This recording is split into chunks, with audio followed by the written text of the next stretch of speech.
You're listening to Psych with Mike, and the most important way to support the show is to find us on YouTube and hit that subscribe button. So no matter how you listen to Psych with Mike, find us on YouTube, smash the subscribe button, and we really appreciate it. Now, here's Psych with Mike. Welcome into the Psych with Mike library. This is Dr. Michael Mahan. And I'm Brett Newcomb. Oh, so I'm laughing because we are sitting here. People have no way of knowing this, but we are having an impending... They would know if they watched the YouTube video. Snowmageddon coming on. And, yeah. And so we were having it's a some classic St. Louis form of entertainment. Yes. What's the weather going to be like tomorrow? Right. Yeah. Yeah. So we are just waiting for the inevitable doom to consume us. I'm waiting to have this conversation with you about something that I know so little about and you know so much about. Oh, okay. That's why we're laughing? That's why I'm laughing. So we are going to talk about narcissism. Yeah. And you're saying that I know lots about that. You know nothing about that. Absolutely. I'm assuming that the implication there is that I'm narcissistic and you are not. Well, if you were narcissistic, you would assume that, wouldn't you? Yes, actually, yes, I would. It's all about me. Yes, that's true. Yeah. Although, if it's all about you, that's a trait of being... But I know it's not all about me. I'm just here as a facilitator, an observer. Yeah. So, what do you know about narcissism? Not enough. Yeah? Yeah. That's not true, because you talk about narcissism way more than I do. I see it a lot more than you do, but then I never go around mirrors. Well, you talk about it's a country song, yeah. I'm sure. Yeah. Oh, okay. The narcissistic grandiosity, which is central part of being an infant and actually leads to the development of self-esteem and a lot of other things. So I was thinking about this conversation and the fact that we were going to talk about this today. And one of the things that I wanted to say and try on is a line for you to see what your reaction to it was. That narcissists don't create relationships. They accessorize. No, I think that's, absolutely. Because they don't have relationships. Right. Other than with themselves. Yeah. They populate their world with people that shine on them. And they can be incredibly engaging, incredibly charming, incredibly competent and capable at making money or creating a business or being successful. But they are not capable of intimacy. They are not capable of feeling empathy for others. They do not have that capacity. So what they do instead is polish their own apple continuously, either through their own behaviors or by surrounding themselves with people that will do it for them. So I would gently push back on that. Okay.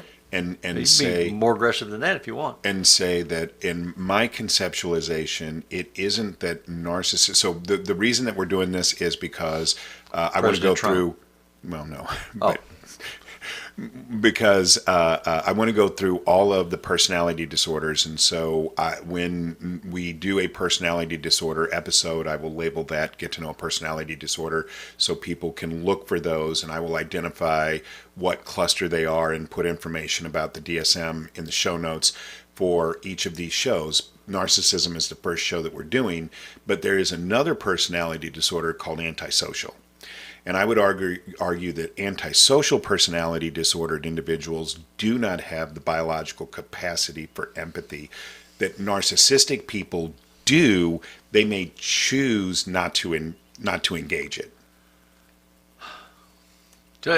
These are poorly defined categories. Yeah. With significant degrees of overlap, and that's what makes trying to play the game of diagnosis an important one.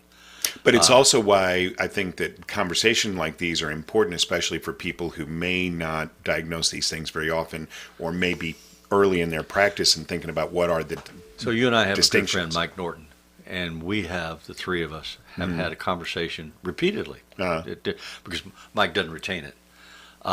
If you're listening, Mike. Conversations about... I love you, Mike, so that's all. What's the difference between a sociopath and a psychopath? Psychopath, thank you. I blanked on that one. Those are both personality disorder categories. They are not. So sociopath is a diagnosis. Psychopath is actually not a diagnosis in the DSM. But I know some. Yes, because so in colloquial psychology, psychopath has become a term that is used, but is not actually in the DSM. Right. So sociopath is in the DSM, psychopath is not.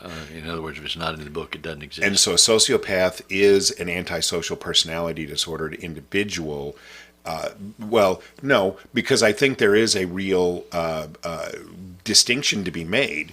So a psychopath is traditionally seen as individuals who are more chaotic and disruptive. So the psychopath is like the Joker in Batman. The sociopath is like Dexter in the show Dexter. Okay, that makes sense. Yeah. But so that would be my...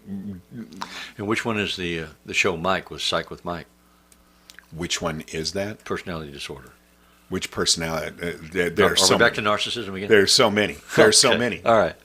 So many. I mean, schizoid's looking awful good. but we'd have to even define that for people. So you have to catch me on a good day because I'm bipolar, Yeah. So, but anyway, so you can continue though with your soliloquy on narcissism. But I just would say that I think narcissists do have a capacity for empathy, but I do think that is something that is controversial in the field. I would say that it is controversial. As many people agree with me as agree with you. Absolutely. Yeah. So, pay your money. And again, but that's why, just like when I keep going back to this idea of the show we did on ethics, and we talked about that these things are not hardcore definable concepts. We can't prove any of these things to be right or wrong. And so individuals are going to have some degree of opinion that goes into making these diagnoses or making these ethical decisions, and we want to provide information to help people be able to create a conceptual framework for themselves, but we're not telling anybody that we're the definitive authorities on any of these things. Well, and we keep asking the question, why does it matter? Why is it relevant? Who gets to decide? Mm-hmm. What is the purpose of therapy? If you come to me as a potential client and say, I want to undertake a therapeutic relationship with you and get therapy from you or with you, what's my understanding of that? What are we trying to accomplish? Am I trying to fix something that's broken or wrong? Am I trying to identify difficulties more clearly for you that you wish to address and you wish to change in your life or your personality? And can I then use my training and my attention to facilitate your adaptation in the direction that you want to go? So then you get subset questions like, how harmful is it and to whom? Mm-hmm. Is it harmful to yourself, to your children, to your family? Is it harmful to strangers? Is it harmful to society in general? Like if you throw trash out the window of your car, does that hurt somebody? And if so, whom and how? If you get traffic tickets or you get thrown out of a bar, you get in a fist fight, or you get fired from a job, what does that mean to you? How do you understand that? If you get divorced, if you can't hold a relationship. But that goes back to your original comment that narcissists get into relationships. No, they don't, is my point. But they accessorize. Yes. And so the individuals that they... If you no longer serve my needs, if you're not shining in just the way I want you to, I dismiss you like a hot potato. And I'll find a replacement quickly and easily for somebody else through my seductive charm, through my natural attraction. As I walk through the world, people are drawn to me because I'm beautiful and witty and intelligent. And so they'll come and stand in line and say, pick me, pick me, pick me. If you're not doing what I need you to do, you're gone. You're toast. And I'll populate it with somebody else. That's what narcissists do. Right. And so in the DSM, narcissism is defined as an individual who displays features of self-importance, exaggeration of achievement and talents, fantasies of success. Oh my God, you're describing both of us. Beliefs in being special and unique interpersonally, It's characterized by entitlement and explosive behavior, a lack of empathy, but not an inability to have empathy. Yeah, well, that's the Envy question. and arrogant and haughty attitudes and behaviors. So So you don't have to have all those in order to be a narcissist. Just some of them selectively. well, you have to display enough of those that in a clinician's 3 out of opinion, 5, 5 out of 7. there isn't a distinctive number that you have to display. And what does it mean to be entitled? My entitlement may not be what you believe is entitlement. And so all of these things are squishy, like you were saying earlier. And there is not So there's a necessarily meme in right or our wrong. culture, the meme of the entitled Karen or Ken. Mm-hmm. Would you say those people culturally are narcissistic memes? I would say that yes, those depict what we would classically categorize as narcissism.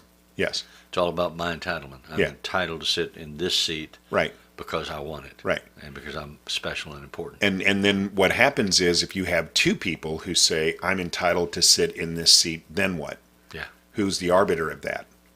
Because each of them would say, well, I'm specialer than you. Well, one of them would say, do you know who I am? Right, exactly. At some point, for sure. Yeah. Now, the article that I'm going to link... Usually followed by the word officer. in office, yes. In my experience, that actually is very, very true. Yeah. And so in the article that I'm going to link to this show, what I really like about it is that in the DSM-5 TR, they actually recategorized personality disorders, and they didn't codify it into the DSM because there was a lot of pushback from practitioners who were set in the way that they do things. But in the alternative perspective, what they're looking at in diagnosing the narcissistic individual is to focus more on the internal conflict of self-criticism, low self-esteem, things that drive their narcissism, and that they're looking at it as a projection of a defense mechanism more than just a constellation of externally visible symptomology, which I like a lot better. And I think that that clinically we're going to move in that direction. But I think it really presents an opportunity to look at narcissism because, everybody says, oh, my boyfriend's narcissist. Not everybody, but this is classically how I hear this. So-and-so's a narcissist, and I know because I took a poll in X magazine. Yeah. Narcissism is presented as having a very, very negative connotation. And you don't think it should have? I don't think it needs to have. I think that if we can see individuals who display narcissistic personality disorder as individuals who are struggling with an internal lack of something, that we can redefine how we view these individuals as individuals in need of therapy rather than individuals who are presenting an external Kind of like there's some constellation. good in everybody, and our job is just to find it. I would like to, and I understand this is slippery slope because what was the good in Hitler? What was the good in Mussolini? And so I'm reluctant to commit myself to that philosophy wholeheartedly. But yeah, I mean, I think that narcissism, as it has traditionally been presented, has had a very negative connotation that these are individuals who inject themselves or project themselves onto others, and that all we look at is the external manifestation of a constellation of symptoms rather than trying to think about what is the internal process that may be causing that individual to act in these ways.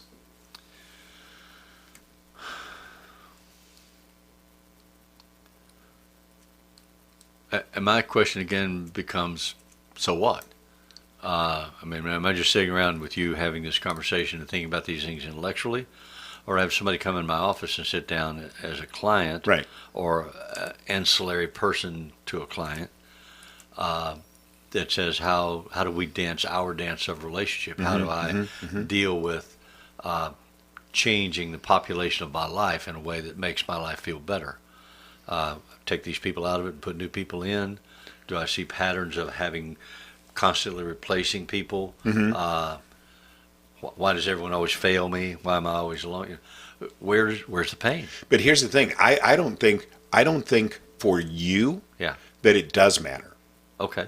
because I know you, and I know that you have had narcissistic clients. Oh, yeah. And I know that the way that you treat them would be the same regardless of what the DSM says. One hopes. You are going to try and find what are the patterns of behavior, how is that causing Are you they successful or problems, unsuccessful? and Yeah. can you entertain the possibility of change? And you would do that whether this was an external manifestation of constellation of symptoms, or it was an internal process of, these people struggling with a lack of self-esteem. Absolutely. Right? I mean, to me, that's the whole point of it. I don't think it matters to you. Yeah. I think there are some people that it does matter to, and that having that Well, yeah, if I'm one of different those people that's in a relationship conceptualization with Yeah. a narcissist, then my question becomes to them, why are you, what's the girl's name?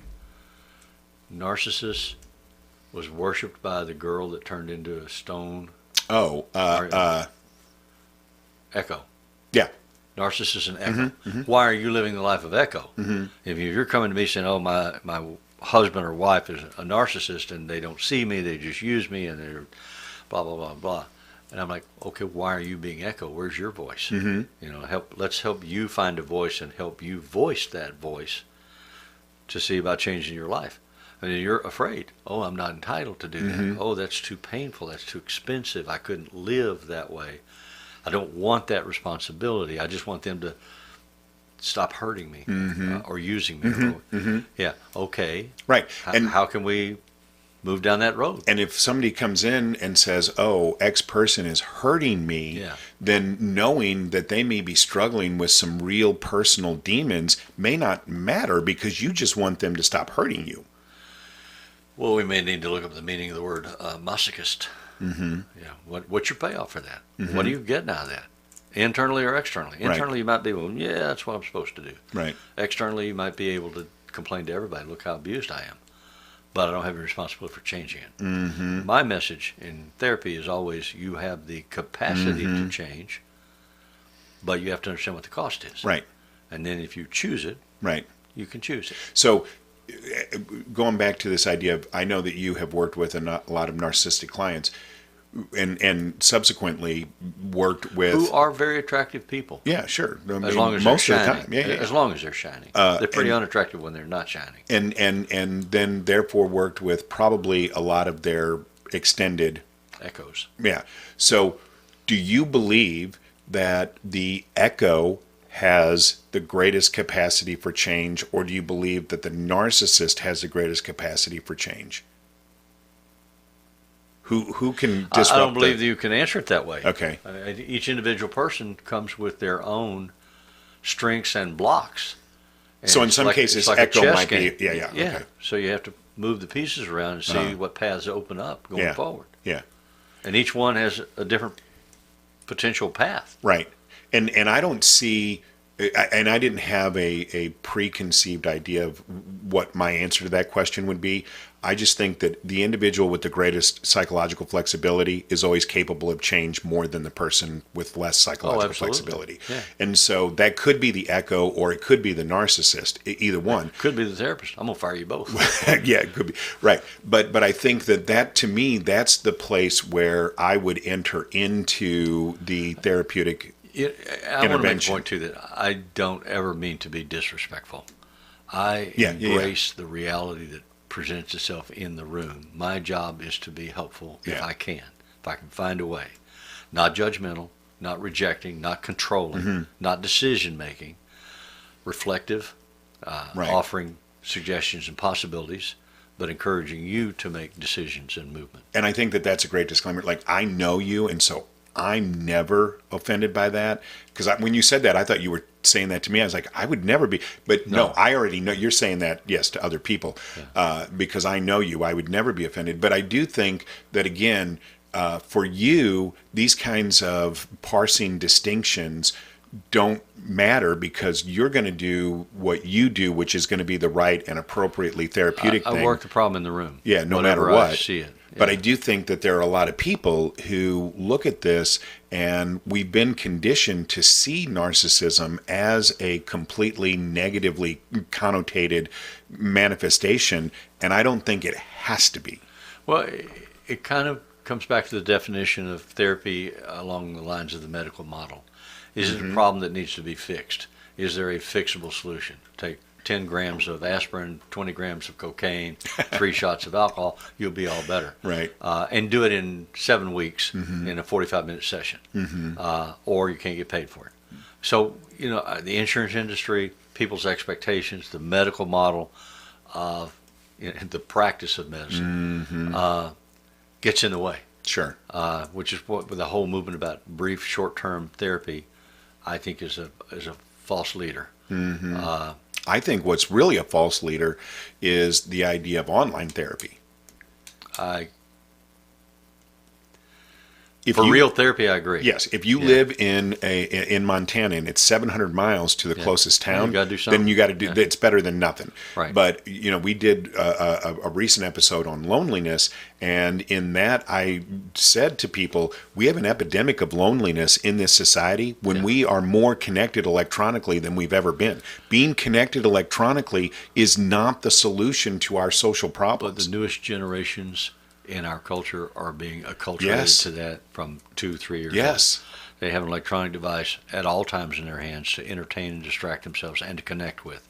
And they're not being taught to be skilled at or to embrace connecting with other people, to read the other person and respond to them and dance the dance with them. Right. Instead, they take out their little machine and play with that. Right. Which, according to the old clock on the wall, it's time that we do that. So if you have questions about this topic of narcissism specifically or anything involving personality disorders, you can leave a comment on the YouTube page, or you can find us at psychwithmike.com and send us an email. The music that appears in Psych with Mike and Brett is written and performed by Mr. Benjamin DeClue. And as always, if it's Friday, it's Psych with Mike and Brett.